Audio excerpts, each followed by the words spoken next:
FightHype.com here with our last world champion trainer, Glenn Rushton. How are you? I'm really well. Mate, you're not going to believe what your old world champion just said. We started off the interview with saying, Jeffy, you're missing it, and he said, I'm not retired. What does he mean by that? Well, he hasn't officially announced his retirement. That's what he means, Whether or not that means he's going to come back, I think he's still just undecided, I mean, we've got to look at people like George Foreman. He fought for 10 years, had 10 years off and come back for another 10 and still won the world title. So it just comes down to hunger. Does the hunger return? Sometimes it does. Sometimes it takes a year to get the hunger back. Sometimes it takes 2 or 3 years. But sometimes you're just sitting there and you go, you know what? I'm not done yet. And if you have that sort of realisation, that epiphany, and you come back with the right attitude, then anything's possible. Glenn, you are our last world champion trainer, whether people want to admit it or not. You got his body the fittest it ever was, I feel, between 214 and 270. He's just said it takes him 15 weeks to get that back. What are your thoughts on that, and how long do you think it would take if he was to return to the boxing ring? Yeah, it's going to take that and probably more. It takes a fair while. When you go soft, even after Jeff fought in the Olympics in 2012, it took me months to get. He had 6 months off, and when he come back from that, he was younger then. It was really hard. Everything hurt, and the first few months were really, really tough. So yeah, it does take time. Who would be I went to rattle off some names, but he was thinking about some names. He says he'd fight at super welterweight. What weight would you want him to fight at? Because when we've had conversations, you've always felt it's 147 and he's a welterweight. He's not a super welterweight, and you made the mistake with Zarafa going to middleweight. Could he get back to welterweight? I believe he could, yeah. I think welter's his best division. He could fight at super welter, but when the skills are there and if you're really fit, you can easily go up through the classes. But I still believe his best weight is welter, 147. Massive big fight in around about 36 hours time. You've been in the ring with him, Terence Crawford. You and I have discussed this many times. You believe he is the best 147 fighter since Mayweather, taking on a very tough and rugged, volume punching Shawn Porter. How do you see that happening on Saturday night in Vegas? Look, it's a great fight.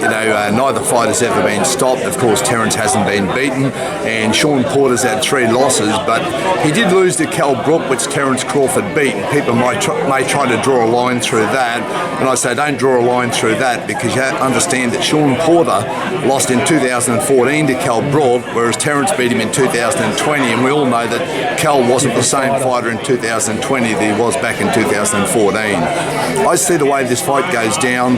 Terence is a very smart operator. I've got an amazing respect for him. Yeah, you do. And Bomac. And I've got a lot of respect also, though, for Shawn Porter. Shawn Porter, as we know, is very good in close. He's high volume, very tidy. He's a great boxer. I've always said he's the bellwether boxer for that division, meaning if you can't beat Shawn Porter, you don't really deserve to be a world champion. Right. Like, he is a great boxer. He turns up every time. I believe Terence will win this. My prediction is he wins it by 6 to 7 points. He wins it from the outside. Yep. He's better. I believe his gap control is better. He's a great counter puncher. He's a good attacker. He'll land the clean shots from range, and that's when he will take the risk, is when he lands clean. And I think he'll beat this by controlling the distance and beating him from long range. In other words, he'll outbox him in this fight. If he lets Shawn get in close too often, it's going to be a hard day at the office. But one thing I will say about Terence Crawford, he's got a wrestling background. He's a very good clincher. He's very strong in the clinches, and he's very good at getting his opponents off balance in the clinches. So I don't think Shawn Porter will have it all his way on the inside. I think if Terence doesn't want to trade with him, he'll tie him up, he'll put him off balance, possibly spin him off balance, and then hit him from long range. So again, my prediction for the fight is that Terence Crawford will win this fight. I think by a clear margin. I'll predict 6 or 7 points. But you don't think you'll stop him? It's a great fight. No, I don't believe he'll stop him. I mean, Shawn's never been stopped. He's fought some great fighters. He's proven himself. He knows how to survive in that ring. So I'm not predicting that. I know Terence has a great KO percentage. If he did get him, it would certainly, I believe, be late. But I don't think he knocks out Shawn Porter, but I think he wins the fight comfortably. You've got massive respect for Bomac and Crawford. You still believe, obviously we've got Spence there, Jaron Ennis is moving up as well, you know what I mean? Erickson Lubin's at super welterweight, can probably come back, down, but you still believe Terence Crawford is the best welterweight out there? I do, yeah. I definitely believe he's the best. I've never seen anything yet to show that his hunger's not there. Every time he prepares really, really well. I've not seen any fights where I've got, it looks a bit underdone. He looks like he might be dropping the ball a bit. You can see when fighters just they're not prepared quite so well. So I've seen Terence turn up every time. It's a credit to him and his team that they always come in great shape. Comes to win, and I don't see anything different this time. He's not too old, so I don't see anything wrong. I see him winning the fight. As I say, unless I see something different, then I'll revisit that then. But no, I expect. As I just said to Jeff before, Jeff is our last Australian world champion, full-blown world champion. You are our last world champion trainer. I hope in 9 days that you're not. George Kambosos versus Teofimo Lopez. Sorry. Yeah, you're right. George versus Lopez versus Kambosos in 9 days' time. It's a massive, massive fight. How do you think that will go? Look, naturally, as an Australian, I want George to win, of course, and I send my regards out to George. I really want him to win this fight. It's a tough fight. It's a really hard fight, and this is a significant step up from where he's been. And that concerns me a little bit as to whether he can make that bridge between who he's been fighting and Lopez, who we all know beat Lomachenko. Yeah. So you go, it's like a big step up in grade here. I hope George wins. I don't really think that Lopez will stop him. George is a very, very tough guy. I think George can probably see this fight out. Yep. He throws a lot of punches. He's got a good chin, but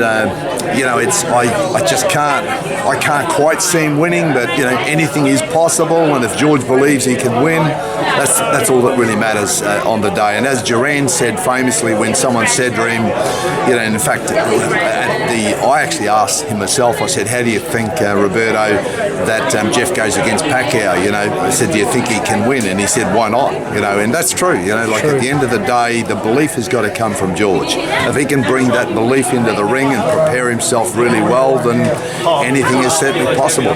Isn't it amazing that we've got an Australian fighting for four belts and an undisputed world title? I know there's so many great names in Australian boxing. Like Zoo, Zarafa. We've got Paro right now, Dempsey McKean, Justice Horney on the come up. Liam Wilson. There's just so many different names that are coming up. But this guy's actually fought. It's undisputed. It's amazing, isn't it? It is. It's this incredible opportunity to fight for the world title and to fight for all of the belts in one go. I mean, if George needs motivation, you could not get more motivation. He should be prepared to die in that ring. And I believe he is. I've seen George from the amateur days. I remember him down there at the Olympic selection trials fighting Luke Jackson, which he narrowly lost on count back, and I know he felt hardly done by on that occasion. So I've seen him go through the pain. He's done the hard yards in the amateurs. He's done everything he has to have done in the pros. But as I said, this is a massive step up here. Is Lopez going to treat George with the respect he deserves? I hope so, because if he doesn't, then that changes everything. Yeah. But if Lopez genuinely prepares as he did for Lomachenko, I think he wins the fight. If he just takes his foot off the throttle a little bit, though, and takes George a bit cheaply, that will bring George right into this fight. So obviously for Australia and for George, we hope that that's the case, and he's underestimated George Kambosos. But I think if he really turns up on the night, I think he should get the result. Another big fight, obviously, right now, Liam Paro versus Yoma Alamo, the Puerto Rican who's undefeated, 20-0, Ace Boxing, have taken this kid to the hills and back now, and it's an amazing story. That he's going to actually debut on one of the biggest pay-per-view Showtime cards for this year. Your thoughts on Liam Paro and what Ace Boxing have achieved? I think it's amazing. I mean, what Ace have done with Liam, it's been a great partnership between them. And Liam, I remember fondly from the amateur days. Good kid, but he's just grown and matured as a professional. So he's had some tough fights. He's hurt his hands in fights. He's found a way to get the job done. So lovely young man, and I just wish him all the very, very best for this fight. How good can he be? You know, I mean, you've seen him obviously the last 5 years very closely. He sparred Jeff. He sparred, former, people that you've had there in Andrew Hunt, Cameron Hammond. How good can Liam Paro be?